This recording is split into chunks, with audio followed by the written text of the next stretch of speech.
I should know better than that. We'll follow up real quick with some questions that were asked in the last hour before we get into this hour's update. Ben, your question on what type of spiritual advisor, the best I could find out was a spiritual advisor from the reservation called in, and the call mostly consisted of prayers. The number of run-throughs would be at least 7, including the one happening now. In the last hour, it has been much the same for Mr. Honie. It has mostly been visiting with family, the same rotation that has been throughout the night. One thing that was a little different during the past hour was at 6:40, one of our team members notified him that his attorneys are here, and he declined to speak with them, opting for talking to them later tonight at 9 p.m. So he's essentially opting to use all his time right now to speak with his family. And that would be it. Any other questions? Can you talk about what does a run-through entail? Sure. So, and these have happened at different levels. Some have been more detailed than others.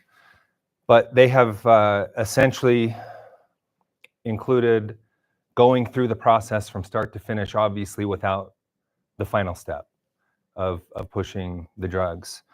We have even, in many of them, had one of our team members from UDC volunteer, who is about the equivalent in height and size to Mr. Honie, volunteer to go through the process, practicing many different scenarios, resistance and complying.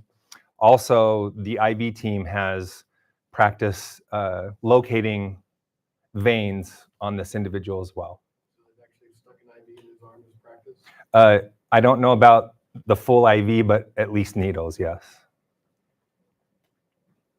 What time will he be let into the room? The vaccine?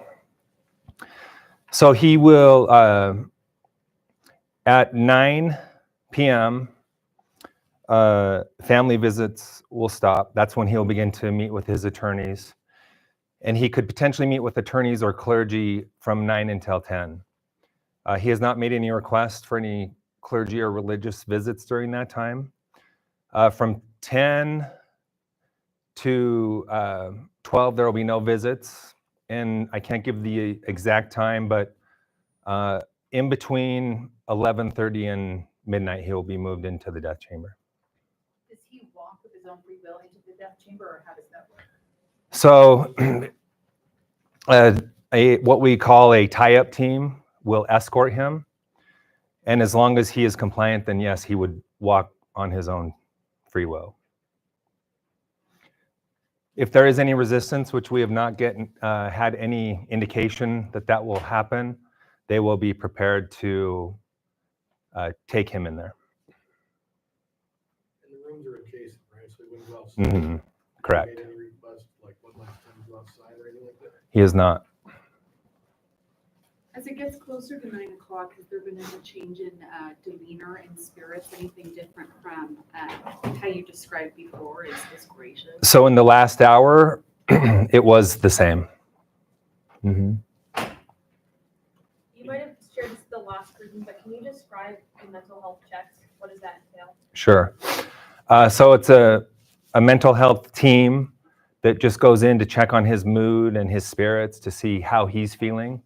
And there have been no indications or anything that has caught any attention for concern there.